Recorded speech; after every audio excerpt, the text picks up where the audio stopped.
look, if you want to lead, particularly an organization that stands for, that works towards people's health and fitness and well-being, you need to be that yourself. I tell this to my team all the time. Every single time someone makes a mistake, I'm like, it doesn't matter. If you learn from it, you continuously improve. Tomorrow you're better. The day after you're better still. I'm super proud that we were able to create something made in Dubai, born in Dubai.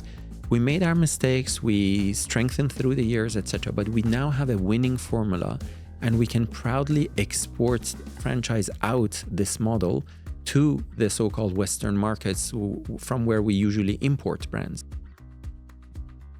Welcome to the Alphapreneurs podcast. I'm your host, Rayhan Aleem, founder of Taxstar and 𝗥𝗲𝗇 Partners.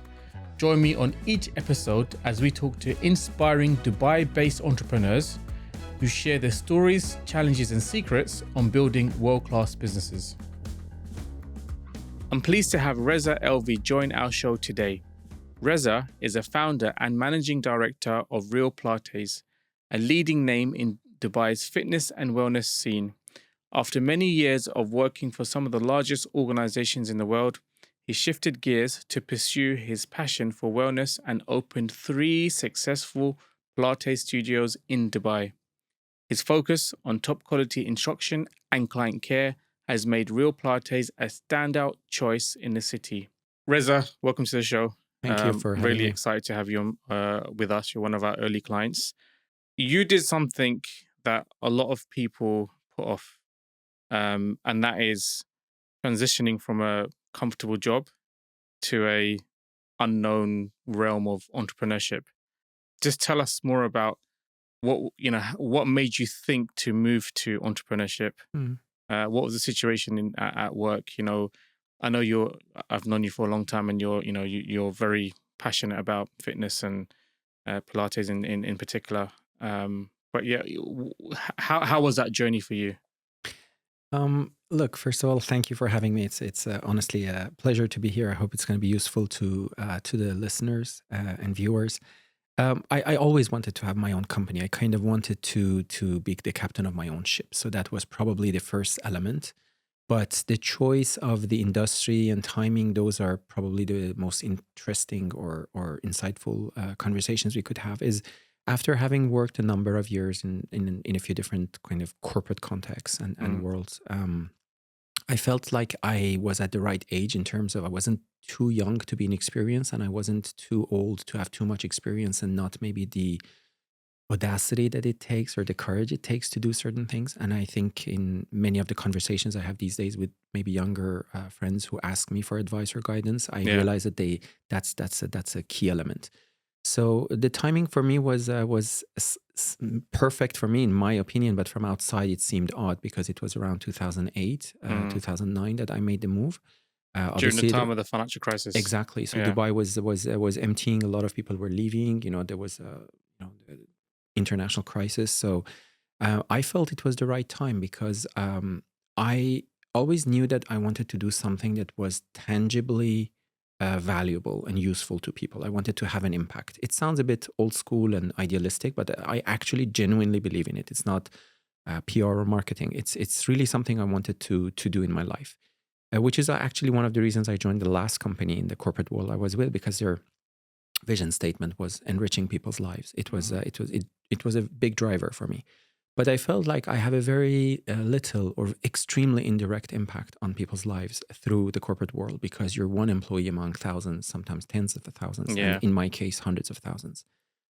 So when I decided that I wanted to do my own thing, I wanted to make sure I select an industry in which I can have a tangible, measurable, qualitative impact on people's lives. So obviously the wellness world was clear to me. I had always been passionate about fitness, movement, as a user, not at all as an instructor or teacher, but and in my last maybe 2-3 years of the corporate world, I started going more often to the gym for my own health and mental sanity and balance and so on.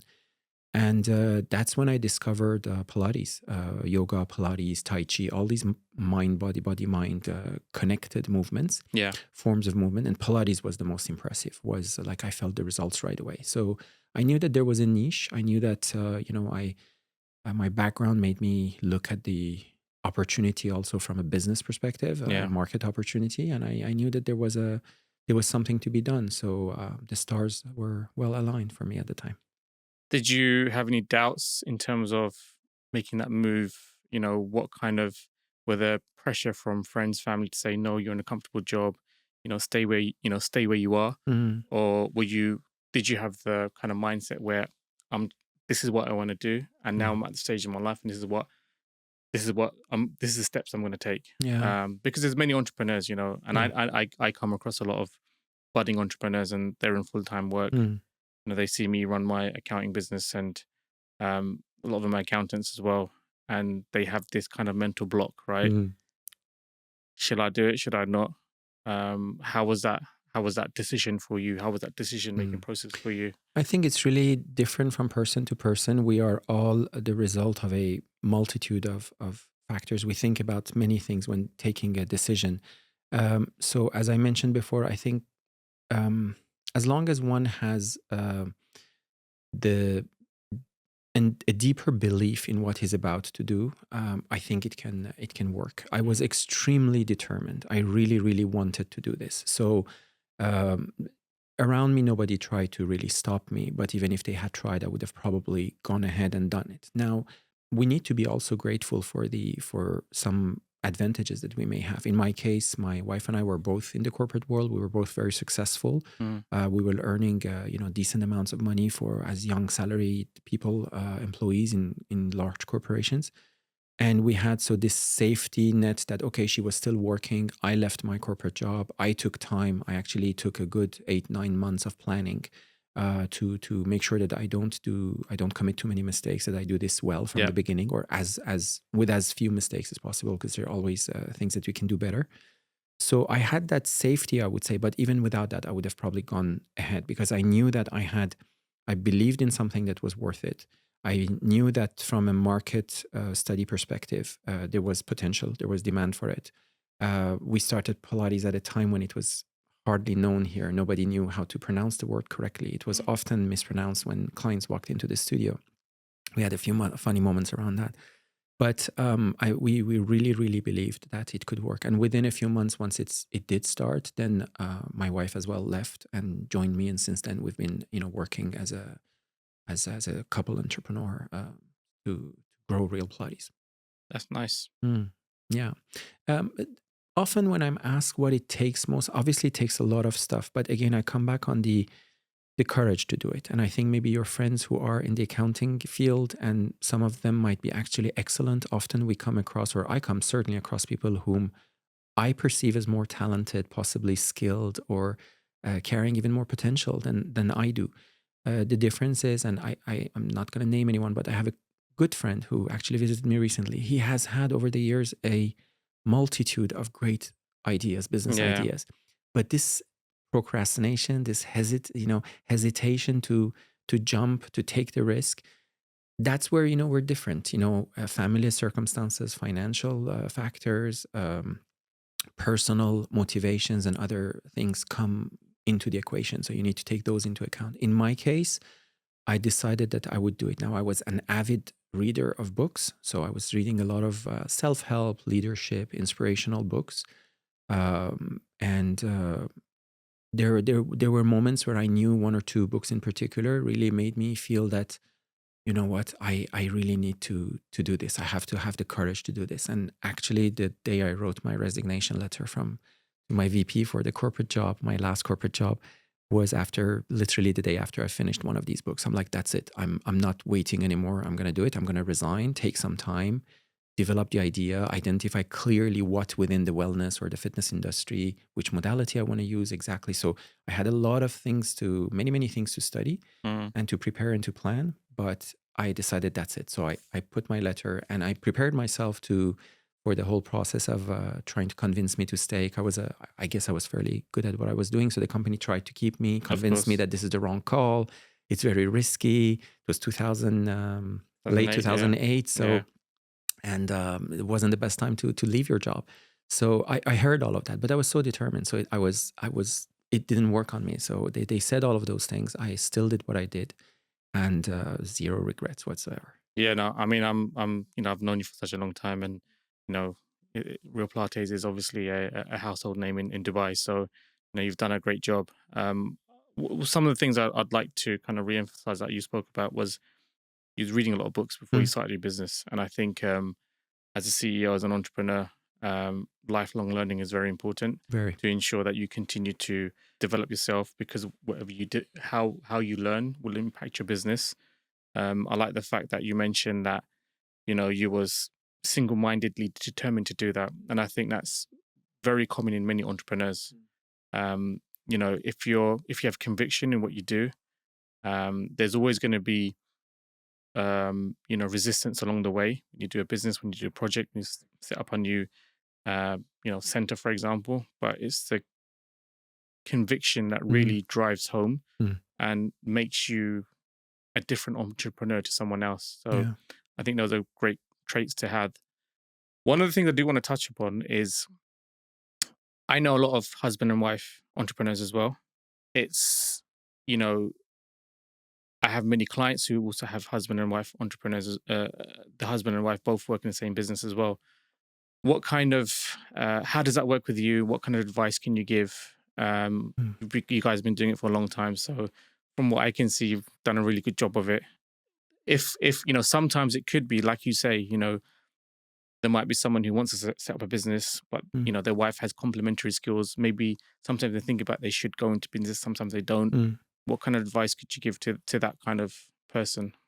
I think one of the things that my wife and I did from the early days, and maybe I was the main driver behind this decision itself, was to make sure that we understand that we draw a line, that Mm, we know what is personal life and what is professional life. That's the first thing. The first few years, it was impossible not to talk about work at home or not to talk about work late at night of or on course. weekends or early morning, because you're setting things up. You're in a big fight. It's about to make things successful in a sustainable way. It's really not a sprint; it's a marathon. So you have to be persistent, super patient, and keep working hard. It's good old hard work. But once things start building up really, and you start putting in place processes and systems to guarantee the quality level and standards that you want to have, and you start strengthening your team, hiring the right people after having made a few mistakes in recruitments and so on, and you start having a really reliable, amazing team around you, then you're in a better position to create that separation between Yeah, professional and personal life. yeah. So one of the things we do is we, at least now, after a few years, now we're close to 15 years old at 𝗥𝗲𝗇𝗲. So in a few months we're gonna Congratulations. so thank you. In December we're gonna celebrate our 15th year, big chapter. And one of the things we do is we do not talk about work unless there's something really critical, urgent, or a matter of like some special situation. But we don't talk about that. We take our time off. We make sure that we have that discipline, because if you don't, especially in our case, we have two kids. If we were to talk about work all the time at home, that affects everything. And I think one of my favorite words in the world, and I learned from one of my Japanese manager before, or not the word itself, but the concept and its importance in life, is balance. Keeping balance in everything. So balance between personal and family life was critical for us. And you have to make certain rules. So we don't, unless it's urgent, we don't answer emails or messages, etc., at night or over the weekends. When we're on holiday, we're really on holiday. We disconnect, and the team really does an amazing job at making sure they don't reach out to us unless it's absolutely necessary. So, and the other thing is that from uh, the same way you make a business successful and you make sure that roles and responsibilities in an organization are clear, Yeah. with whether you're a couple and working with your spouse or not, or partner or not. Um, we made that as well. So I run overall the business. I'm the managing director. At the end of the day, the buck stops at me. I'm the owner. I Mm, decide if we're struggling to decide, if we can't reach consensus, if there are different opinions, conflicting opinions, I'm going to make the decision. But we made sure roles and responsibilities are clear. My wife is incredibly skilled, much more than me, in the areas of sales and business development, etc., because that was her background in yeah. a completely different industry. So what she does is also that from the very early days, she started selling the teacher training courses and workshops that we offer at Real Pilates, all the 𝗏𝗏𝗏 branded Mm, programs like Pilates. So she handled that. So she's heading or handling almost like a mini business unit within the company. Yeah. So it is separate, but when it comes to all big decisions, all final decisions, it stops with me. So there's no conflict. From day one, it was clear that we would have this clarity around decision-making processes and roles and responsibilities. And I think it's what has made us successful. We have friends who are couples and who work together, who ended up having either problems at home as a couple, or who weren't great colleagues to each other Yeah. because they couldn't create this separation. We're blessed enough to have been able to do that. No, that's great. So you're an entrepreneur. I'm an entrepreneur. We tend to work long hours. We tend to have disjointed social lives. We eat sometimes the wrong food. Probably never go to the gym. Um, you're, you're in the fitness industry. You've been in. You've run your business for the last 15 years, and before that, you knew the fitness industry quite well. Being an entrepreneur, you have to be able to. You have a lot of things on you. So you have your customers, your employees, you have your business, you have your family. You have to look after yourself to make the best decisions to grow your business. Fitness, in my opinion, obviously takes a big chunk of that, and you need to take that very seriously. From your point of view, what kind of advice can you give to entrepreneurs, and what kind of things do you do that kind of helps you um, bring the energy every day to work and help drive the business? Mm. It's a really good question. I think there's a variety of things that we need to do. I want to come back again on the word balance again by maintaining balance between certain things. So, first of all, if you're in a business or industry where you are trying to help people lead healthier lifestyles, Mm. maybe a primary goal is physical fitness, but it's also mental fitness. And that's actually one of the key reasons I selected Pilates, or the impact it had on me was the mental kind of focus, the serenity, the attention, the power to concentrate that it brought me, which I then carried to the corporate world, and I realized how powerful it is. I think it's balance between personal, work-life balance between work and then your personal life, so that you're healthier when you come to work. At least in my case, it genuinely still, after 15 years, doesn't feel like work. It really is a pleasure still. I drive to work and with a lot of energy, a lot of motivation every day. That hasn't Nice. changed at all. There have been difficult periods. I can't say that I was particularly happy or dancing every morning during the COVID years, but again, there are challenges, so you learn to overcome them. I would probably say important to maintain your look.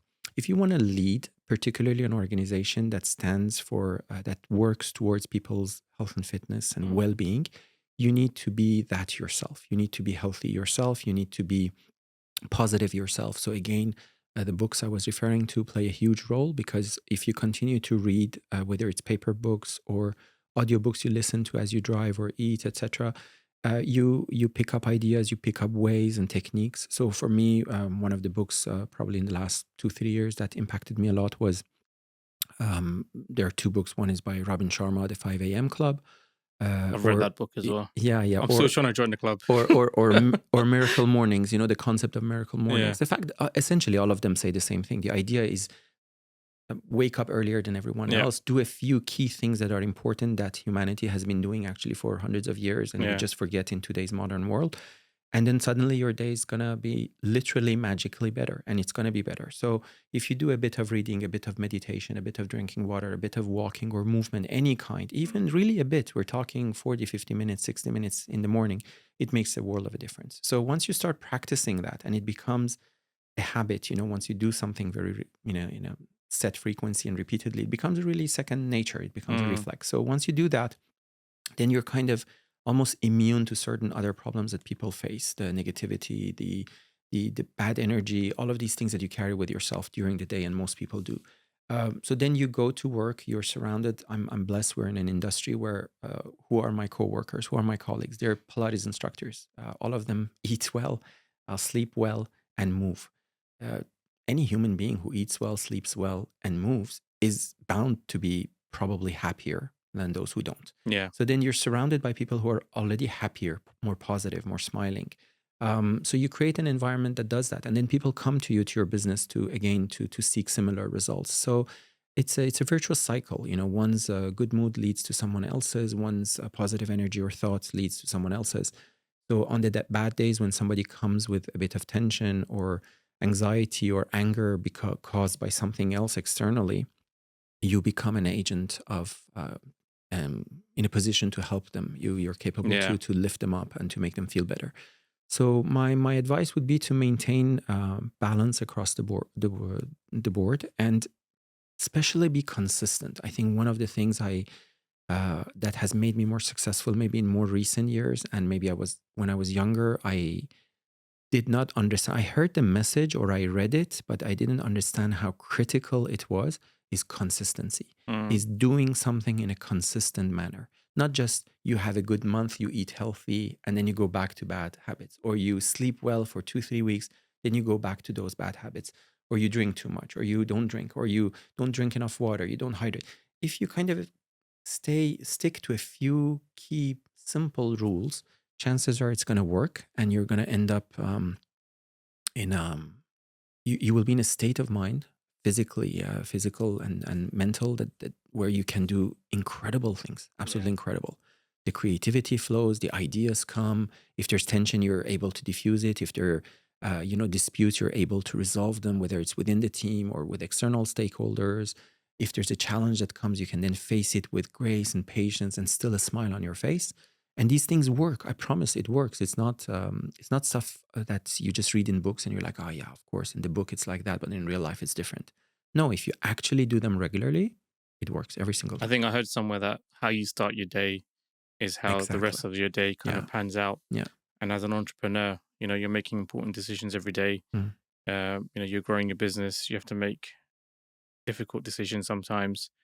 You want to enjoy the process. And one of the things, you mentioned in the very beginning was, you enjoy what you're doing because you're Mm. serving people, Mm. right? And Mm. so you're helping people Mm.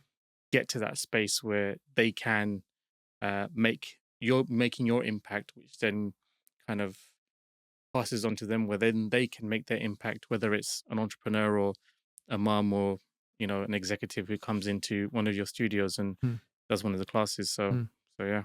It's very true, Rehan. And I'll mention one thing is, people who come to the studio to do Pilates or a yoga session, who are they? They are moms who raise kids. They might be housewives. They might be businessmen or businesswomen. They might be nurses, doctors, teachers, pilots, crew Yeah. members of Emirates, etc. So, and all of them with their own, aches and pains and difficulties and challenges and stresses of life. So, if thanks to what we do, the surgeon or the doctor or the dentist who came is a better surgeon, doctor, or dentist. The pilot is a healthier pilot for all Yeah. the passengers in the aircraft. The teacher is a more patient, smiling teacher in the class for the students. The mom is better with the kids, or the husband is better with the family, etc. It's how can I say? It's huge source of motivation. It's what actually drives us. We want to try to make the society a better society, our city a better city. So I love Dubai. I care about Dubai so much. I've been here for almost 5 years now. Nice. It's second home to me. So you've seen everything Yeah. from when it was just like sand to Yeah. When Sheikh Zayed Road was just 2-3 lanes, Yeah. and now it's all these lanes, and there were no interchanges. The first interchange was Defense Roundabout, because that was pretty much the defense lines of the city. The central prison of Dubai was in Jumeirah 1, next to where we have the studio now. Now it's deep in Alavi and so on. Yeah, it's the good old days. And I feel like, we owe to this city a lot. It's allowed people from all walks of life, backgrounds, cultures to come and prosper here. So for me, it's very important that you believe in something deeply and you stick to that despite the hurdles, the obstacles, the naysayers, the negative people who might come along the way and try to defocus you from your mission. So once you maintain that, you tend to find the solution to the problems that you will have. You will find the right people. You attract the right talents to yourself.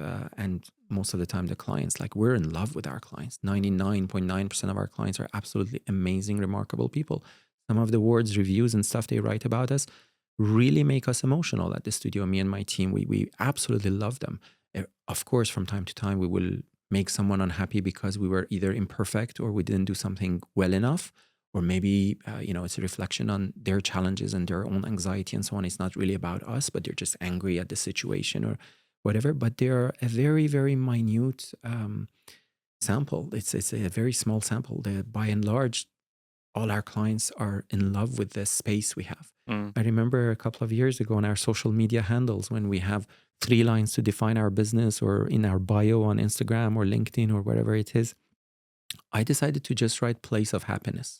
I thought of Real Nice. Pilates as a place of happiness. I just want people to come there and leave happier than how they came in. Yeah. That was really the goal. We chose the modality of Pilates. We could have done something else. I was interested in other aspects of the fitness industry, but I just thought Pilates was the most maybe amazing route to that, and super happy to have done that. But you have to really believe in it.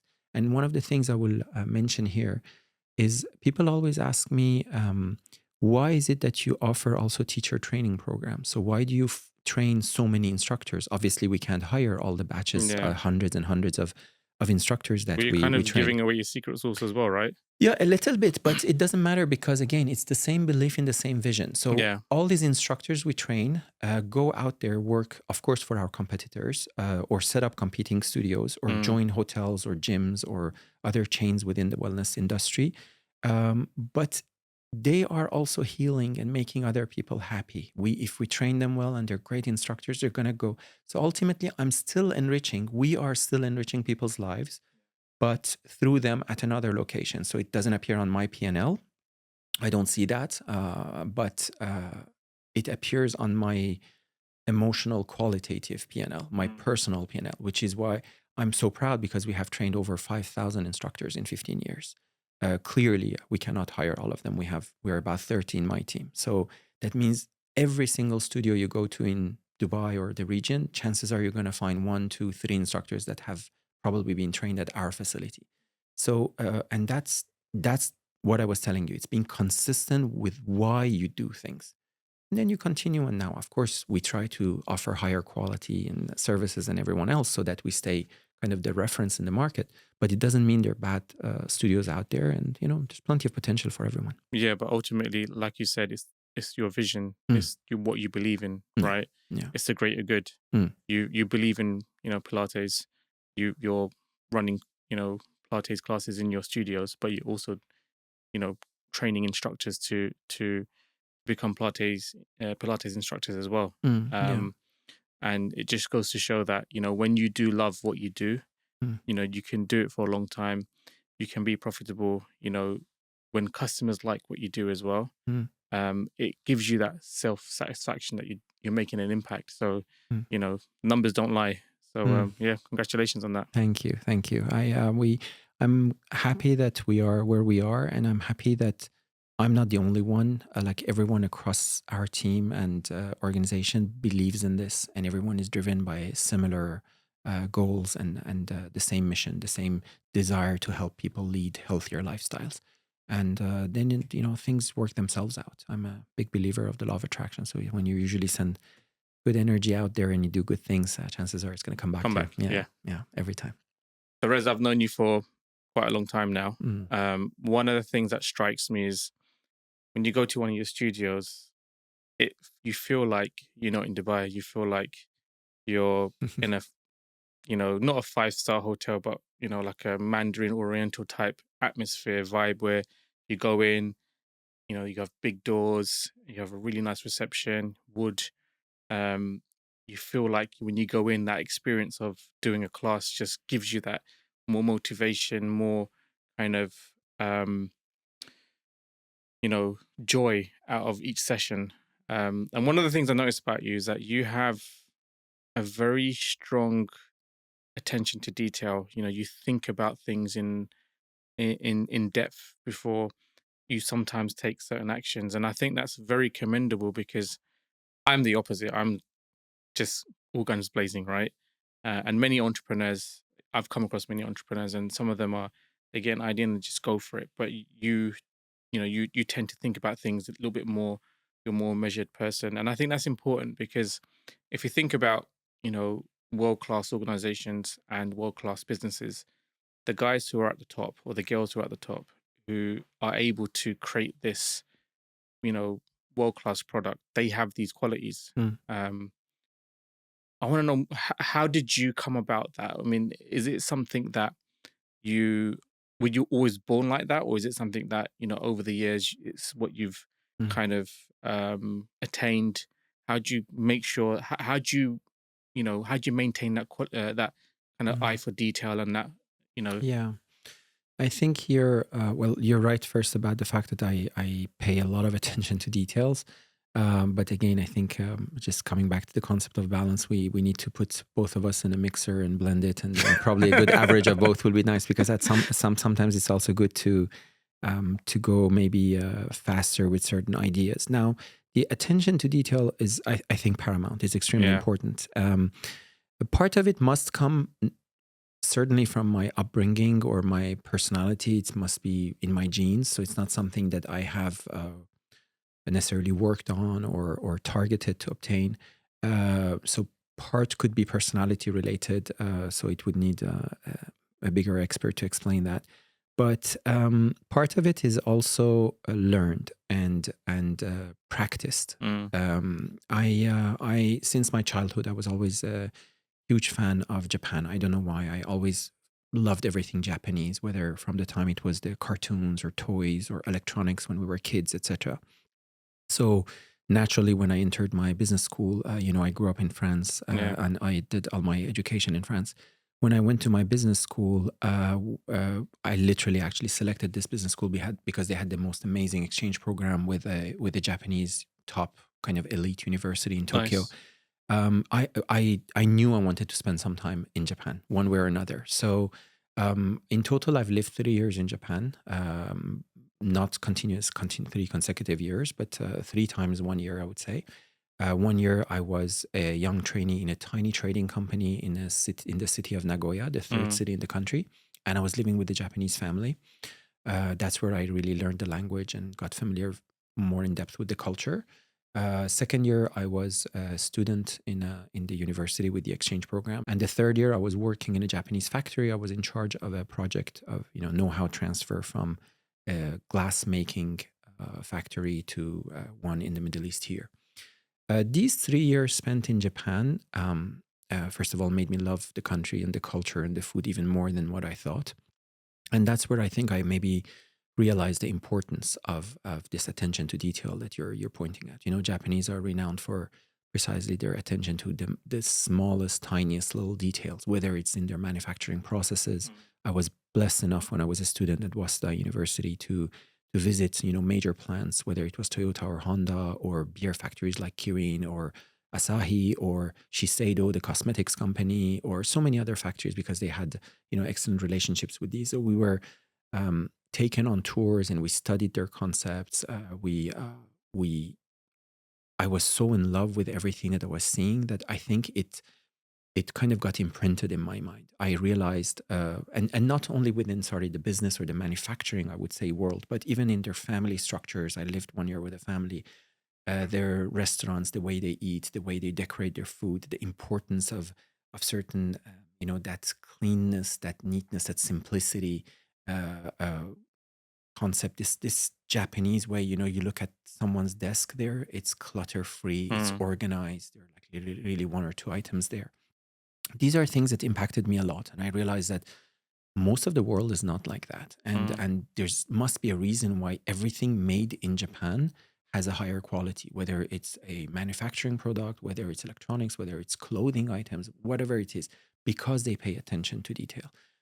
So I think that's probably where I picked it up. And when I opened the first real Pilates studio in Palm Strip Mall in Jumeirah 1, most of the studio's decoration, everything was Japanese. And the idea there was I wanted to create a mini Japan for myself in Dubai.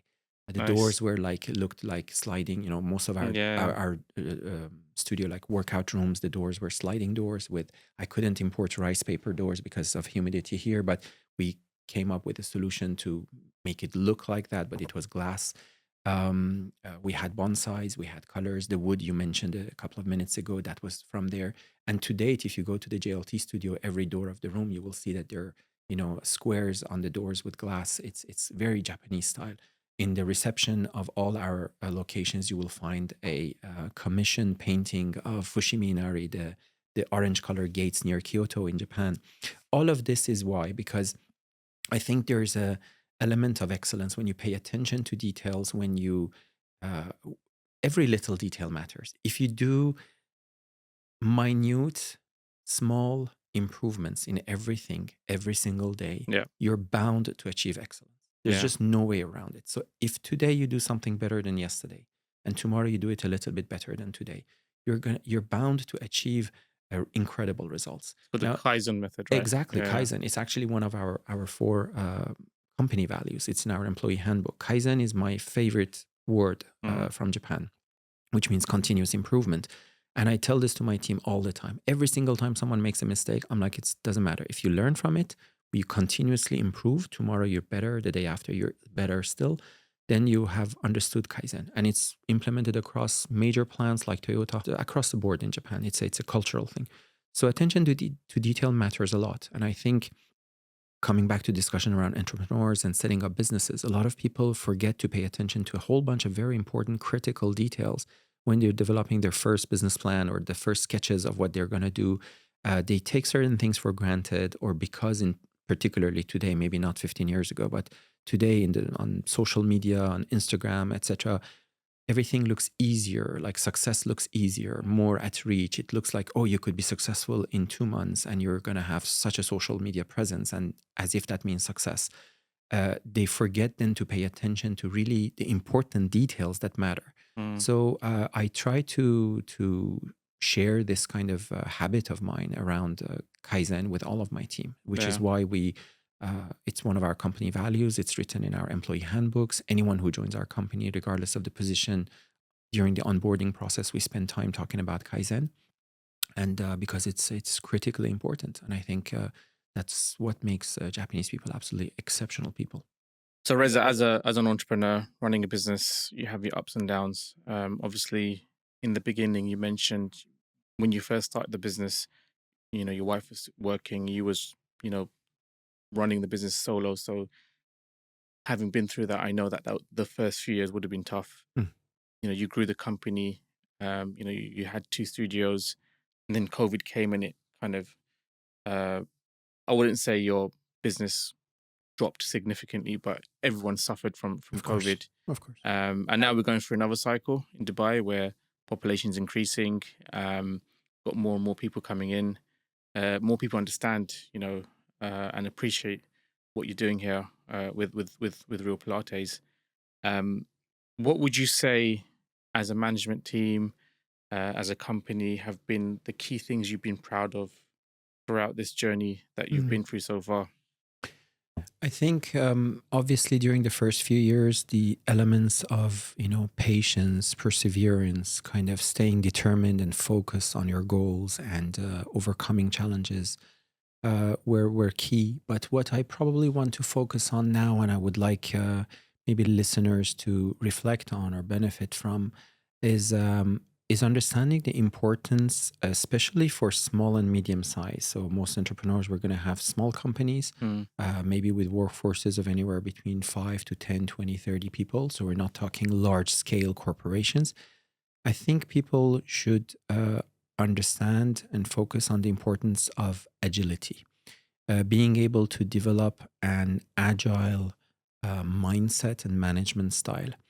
This was absolutely key for our survival and our, becoming again prosperous when COVID hit. When COVID happened, city was locked down, shut down.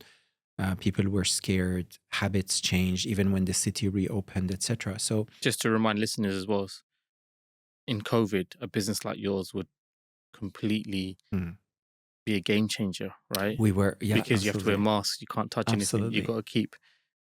I'm sure people will still remember, but just to remind the listeners. Yeah, of course. And we were, it's an anecdote now, or it makes me smile, but it was very tough at the time. We were the first sector that closed down. So the city was still open. We received the instructions from the Dubai Sports Council. I remember on a It was on a day at around 11:15. They said you have till midday. That was literally minutes Mm. to close down, to shut down completely your operations. And then, of course, within days and weeks, industry after industry, sector after sector, closed down until this city went into shutdown. We were all at home, and all of that. So we were among the first to close, and we were probably one of the last to open, simply because we have physical contact with people's bodies. So it's Yeah. natural. So when we reopened, you're absolutely right. We reopened with some of the harshest measures and standards, or restrictions imposed on us for good reasons. I mean, I'm not questioning them, but it was very challenging as a business, because not only instructors had to wear initially masks and gloves, social distancing within classes. Now, for classes where you operate with 10 reformers, for example, for us as a Pilates studio, you suddenly are forced to have only 4 reformers, because you need to leave 3 meters between 2 machines. Then you have to put partitions, and you have to put so many different things in place, the ventilation systems, and so on and so forth.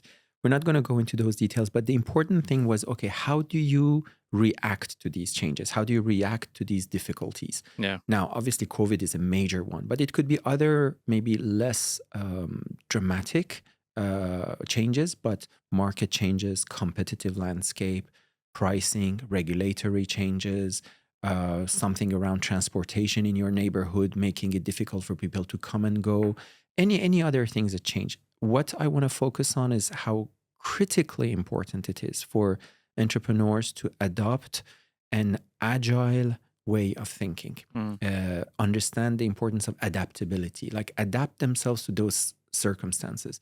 At Real Pilates, we never liked to dwell on things and to look back and then worry about it and cry on how difficult it was, etc. We'd say, okay, look, this is happening. It's tough. It's difficult.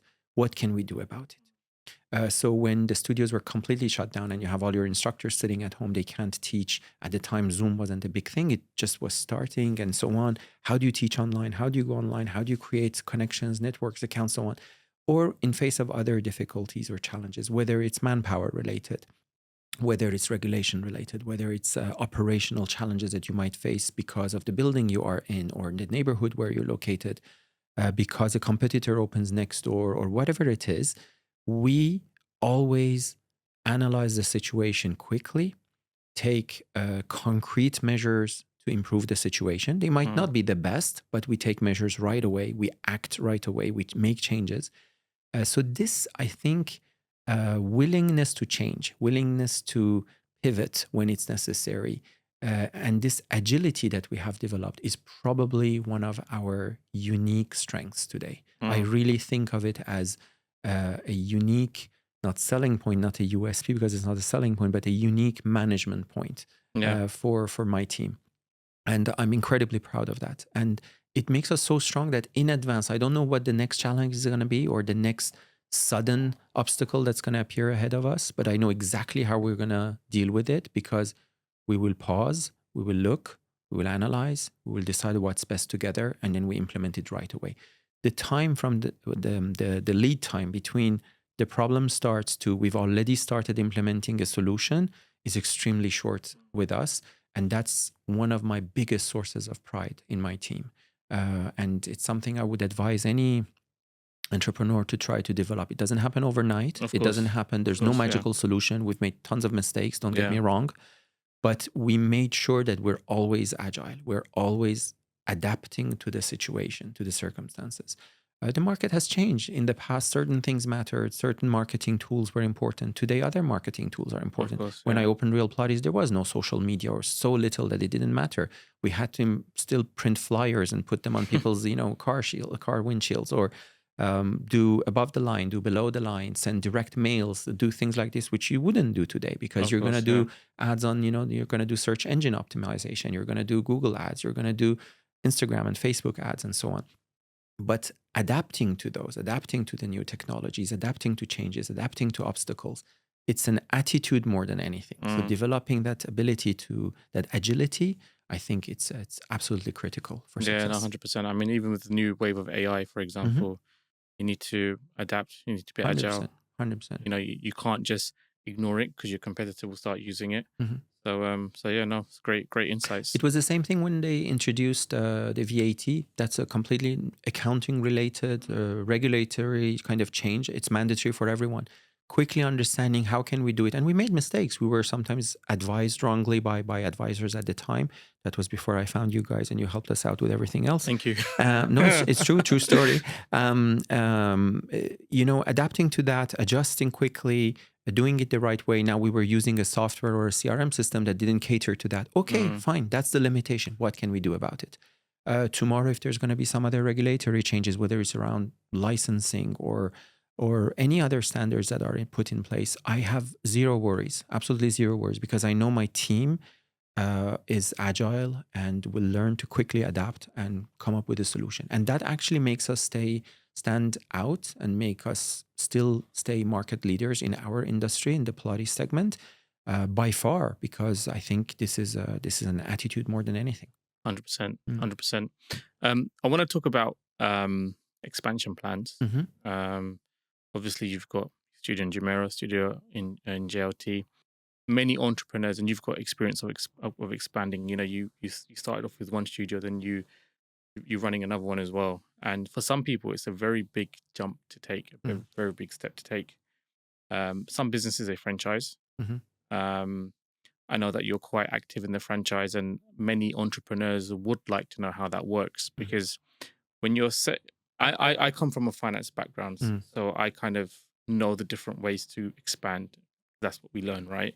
But someone who could be a very good, marketing person, or someone who's a fitness instructor, or someone who's, a restaurateur, right? They may not know what the most effective way is to expand, but you've got a blueprint already. Tell us more about, how does franchise work for you? How do you see that being more beneficial than, let's say, getting a bank loan and setting up more sites? Obviously, we spoke about the attention to detail to the brand, so I understand, and I know that you do care about the brand, and you want to make sure that you have the right partners on board as well. Can you give us more insights into that world? Of course. Since our goal, our vision, as I said at the beginning, is to try to enrich people's lives, have a bigger impact on the world around us, it's completely natural and obvious that we're going to want to have more locations, therefore be able to service more people, whether it's new neighborhoods in the same city of Dubai, whether it's tomorrow in Abu Dhabi, where we are in touch with potential candidates, whether it's in neighboring countries. Obviously, Saudi Arabia is a big booming market right now. This is something we want to do. And why franchise? Obviously, our kind of business, and especially the scale and the quality standards with which we want to operate, and we operate with today, requires quite a bit of capital. So if every time we were to open our own studios, it would require that capital, that time and energy investment. So that's why, from that angle, of course, franchising would make a lot of sense, and that's why we have started. We already have our first franchise operating in Meydan in Dubai. It didn't start without its own challenges, because obviously the contract was signed pre-COVID, and COVID put everything on hold. And then they started. It was difficult. They faced particular challenges which were very linked to their geographical location. You supported them a lot. A lot. We tried as much as we can. We weren't the best franchisor because it was our first experience as well. So I'm not going to say we did everything perfectly. But as I was saying a few minutes ago, we were trying to be as agile as possible with every situation that was happening. Today, the end result is that they're extremely successful. And their biggest worry today is how can we expand and have more space so that we can serve more clients. So that's what makes me so happy.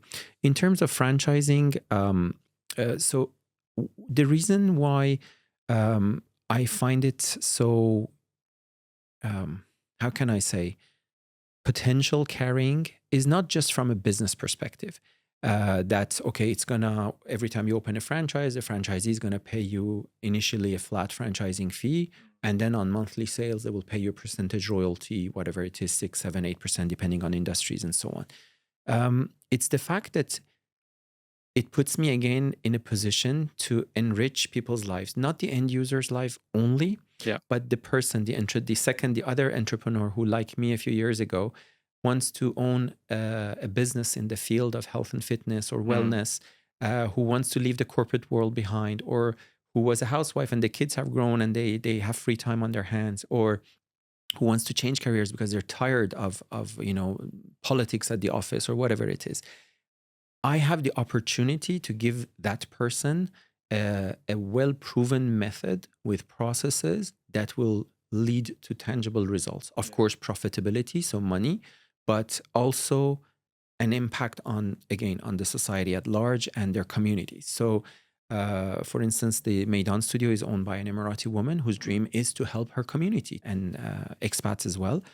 So if tomorrow there's this young person in this city or somewhere in Saudi Arabia, whether it's in Jeddah, Riyadh, Khobar, or whatever it is, where they can, thanks to our formula, establish a business that helps people lead healthier lifestyles, Mm. I feel like we're triple achieving our goal, because not only are we serving end users through that particular franchise location, we are creating jobs indirectly because those instructors are formed, etc. That business owner might then tomorrow open other franchise Yeah. locations, etc. So it will grow. That's very consistent with our goals from the beginning. Now, the franchise method is really nice. It's a faster route. So we could, if, for example, it takes me let's say 2 to 4 years to develop and put in place one successful wholly owned location, in those same 2 to 4 years, I might be able to open 5 franchise location. And with the right processes in place, I can get that to those to be successful. So obviously the speed at which we can grow and how many more people we can reach and help is important. But probably the risk, or I would say the concern, what I need to remain focused on is how do we do so without compromising on our values, on Of our course. ethos, on Yeah. our personality, what makes Real Pilates unique. Yeah. And so that when you walk into a Real Pilates studio, whether it's in Saudi Arabia, Qatar, Dubai, Abu Dhabi, wherever it is in the region, and beyond that, because eventually I would love to go to Europe and particularly France, for obvious links I have with there. I would love, it's very challenging for me to be able to replicate the same experience, to make sure that the end users at any studio will have that same feeling. Yep. Now, we've nailed it with Maidan, because I think today anyone who goes to the Maidan location doesn't even realize that it's actually a franchise. It's often not known. It's just a Real Pilates studio. You could buy your package in Jumeirah and attend classes in Maidan, or vice versa. And we do have clients who actually go at different locations. I would like now to do this more with a larger, wider geography. How we're going to do that? Based on the same principles. We're going to be adaptable. We're going to be agile. We're going to learn. We're going to learn from best practices. We're going to benchmark with others who have done that.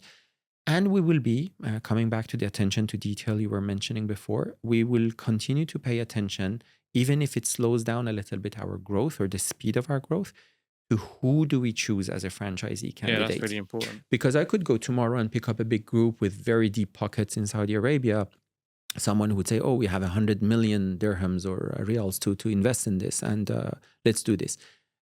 It's not necessarily aligned with who we are and how we are. I would rather work with the new young generation, aspiring people who want to change their countries or their societies for the better.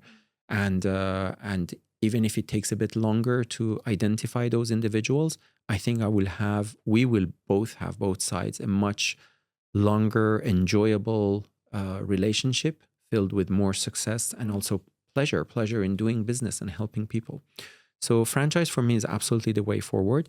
It's not to say I wouldn't open our own studios, and I'm not gonna reveal any secrets now, but I wouldn't be surprised if in the next few months or maybe next year we come up with another studio, like wholly owned studio in Dubai. Simply because sometimes there's just an opportunity to which you literally can't say no. You know that there's this location, you could make it happen, you could make it successful. And fortunately enough, we are solid enough, and we've recovered, more than recovered from the COVID time. So we are again in a position where we could invest and into new wholly owned locations as well. So if I find the right candidate, I'll do it with a franchisee. But if I don't, we will open ourselves. I'm not a huge fan of necessarily bank loans and so on. It's maybe partially has to do with maybe my management style, my way of thinking. I think my philosophy towards work or business. Now is not maybe the best time for loans, given the interest rate levels and so on. But I'm not close to that. If circumstances change or the right opportunity is there, potentially that could be a path. But for me, the most immediate, obvious, enjoyable path ahead, which will lead also to great profitability for both us and the franchisee, is franchise expansion through franchise. So definitely the region, the GCC is a primary focus. I would like to do a little bit larger in the region, but obviously there's some instability, geopolitical situations in some of the countries that a few years ago could have potentially been, potential targets. So we will have to wait for those. But beyond, as I said, I would love to explore Europe as well. One thing I want to emphasize, Rayhan, is super important because it's a source of pride, is people bring business, foreign businesses and brands, they bring their franchises to Dubai. Yeah. I'm super proud that we were able to create something made in Dubai, born in Dubai. We made our mistakes, we strengthened through the years, etc. But we now have a winning formula, and we can proudly export franchise out this model to the so-called Western markets, from where we usually import brands or bring franchises. So it's with a lot of pride that I look forward to the day where we would open, franchise locations in Western markets like France, the UK, or Germany, or Italy, etc. Made in Dubai, a brand made in Dubai, born in Dubai, which grew here. So, and I know for a fact, because I obviously am in touch with a very wide network of Pilates studios across the world, since we're the 𝗥𝗲𝗇𝗲 License Training Center, so we're connected to the entire network. I have absolute faith in the standards of quality that we have achieved, and in what we offer is world-class studio. Like the Real Pilates studios in Dubai could easily be benchmarked against the best studios in Australia, in Japan, in Western Europe, in North America, and wherever. So, and that is a testament to the hard work of the entire teams I've had over the years, past and present, and all the stuff we can do together. So for me, definitely that franchising a Dubai-born brand is a big dream and an actual goal. Yeah, no, I look forward to it. Look forward to seeing more locations. I guess you're going to have to open more locations for yourself, because we're going to need accounting services. So. Thank you very much. One thing I just want to kind of touch upon is, with franchising, you mentioned the fact that processes. I'm a very process-orientated person, and I guess you can't franchise a business unless you have processes. I know this is a bit of a boring topic, but do you want to talk about some of the processes that you have with Real Pilates, and how that translates for when you try to franchise out? Yeah. So we first of all, when I don't know something myself very well, I try to hire experts in the field. So when we were developing what we call the franchising kit for Real Pilates, the package of solutions and benefits and value that we add to the franchisee, we hired world-class consultants specialized in franchising, and it's with their help that we developed the whole model. So today, if tomorrow we find the right candidate and we sign a franchising agreement, that franchisee will get full support from A to Z, from early stages, design and layout of the unit, even fit-out contractors we would recommend. We don't impose, but fit-out contractors, then staffing, recruitment, logistics, which equipment to buy, how to do the layout in each room, which packages to sell, which software to adopt to service your clients, which marketing tactics and strategies to put in place, pricing, promotions, HR, everything wow. We support. And all of this is documented. Obviously, we've learned a lot from our first franchise, so I'm sure that the second one will be way better organized and more detailed, etc. I wouldn't be surprised if the third is better than the second, and so on and so forth. We talked about Kaizen and continuous improvement. That has to apply across the board. So, and obviously, once we reach probably the third or fourth franchise, we would look at setting up a dedicated franchising division within the company, like hire staff whose full-time and sole job is to only support the franchisees. Right now, we have a strong team. We have someone in charge of marketing, someone in charge of facilities and resources and studio experience, someone in charge of education, and someone in charge of everything that has to do with customer service. And of course, myself, I look at the strategic level of things and maybe finance and accounting. So we are providing this support to our existing franchisee. Tomorrow, we will continue to do so even with bigger strength as we're strengthening our own team. So the processes, we have standard operating processes across the board for all the touch points I mentioned. So whether it's how to design, how to develop a class, how to conduct a class, how to do quality control on those, how to communicate with your clients, how to book sessions, cancel, how to manage customer complaints or grievances or suggestions, how to market your brand in your neighborhood, how to attract or generate new leads, etc. All of this is in place, and all of this is now documented. So the franchisee would get all a detailed package with all of these things. And in return for this incredible value that we add to them, of course, we are paid a percentage royalty on monthly basis. That's really the deal. What we're telling to those young aspiring entrepreneurs who want to open is you don't have to reinvent the wheel. You don't have to commit the mistakes that we committed, that we made. As well. You've got a brand in place. You've got the most respected Pilates brand in the region. Honestly, there are people in Saudi Arabia or in other Emirates or other neighboring countries in Kuwait, Qatar, Bahrain, and so on, Oman, who regularly contact us and say, we would love, when are you coming? When are you coming? So that means their reputation has spread through the network of instructors that we have trained. And any new facility, any new fitness facility that wants to add Pilates to their offering knows that they can come to us to get that. So then automatically those instructors who are trained, at some point they want to leave those big gyms or big box kind of structures and open their own boutique studio with attention to detail, with quality and so on. And that's where they reach out to us and they start talking to us. So I think it's definitely the way forward. Again, we offer standard operating processes to SOPs, detailed SOPs across the board, so they don't have to worry about anything. It's literally just invest the capital, have the motivation, but be driven with the right, similar, compatible values and ethos, the ones we have. Cool. No, that's really good insight, and I think for the entrepreneurs who are looking to franchise their business at some point, it's really good eye-opener in terms of what you have to go through to prepare your business to get to that stage. Before we wrap up, just want to say, obviously, thank you very much for joining us. I've learned so much more than what I've learned in the last few years since I've been working with you. I think you have an amazing story. Thank you. You've achieved a lot. You've put your flag in Dubai, and you've contributed so much to the industry here, fitness industry here. What's the best way for our listeners to get in contact with you? Obviously, as a brand, so we're present across most of social media. So, but to get in touch with me personally, I'm of course you can contact the studio through the website or through LinkedIn. You can find me on LinkedIn, and it's going to be easy. It's going to be just Reza-dsxb. So that's my LinkedIn profile or handle.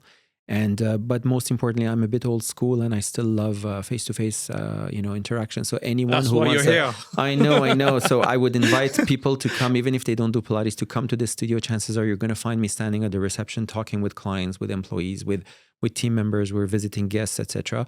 And my door is absolutely always open, and not just to our clients, but literally, honestly, there's so many people around our, universe of health and fitness who come to seek advice, to ask something, to share an experience with me. So my door is open. You can find me at any of our studio locations. But on social media, obviously, we're on Instagram and Twitter and LinkedIn. You will find me personally. And the website is real-pilates.com. We actually revamped it and we went live yesterday. So we have a brand new website that we worked really hard the last 2-3 months on it. And it's also a reflection on how we've evolved. I think really we're at the beginning of a new chapter for Real Pilates. And this is going to be kind of year one of this second chapter of our life. Congratulations. I look forward to it. Any final closing thoughts? Thank you very much for having me. No, really, honestly, I'm very, very grateful. It's a great opportunity. As you speak and you share your experiences, you also develop ideas inside and you start remembering or noticing that you need to focus on certain things. And also a lot of gratitude towards you and your team, because obviously it's been many years now that we're working together and you handle all our accounting and finance, and it's been a blessing. So, and one of the things we do is as part of the franchising, obviously we want harmony and alignment between us and the franchisees. So I hope you will continue to follow us in any market where we will go. Well, you will open offices and provide accounting services to we them. will always follow you. Don't worry about that. I still need to come to one of your studios. Yes. And that's going to happen soon. I hope so. I look forward to it. You're most welcome. And again, thank you for having me. Thank you very much. Thank you for joining us on the Alphapreneurs podcast. I hope you enjoyed the show. Please subscribe and give us a 5-star rating and a review. Your feedback is appreciated. For show notes and more, check out the link in the description and connect to me directly on LinkedIn and search for Rehan Aleem. See you in the next episode.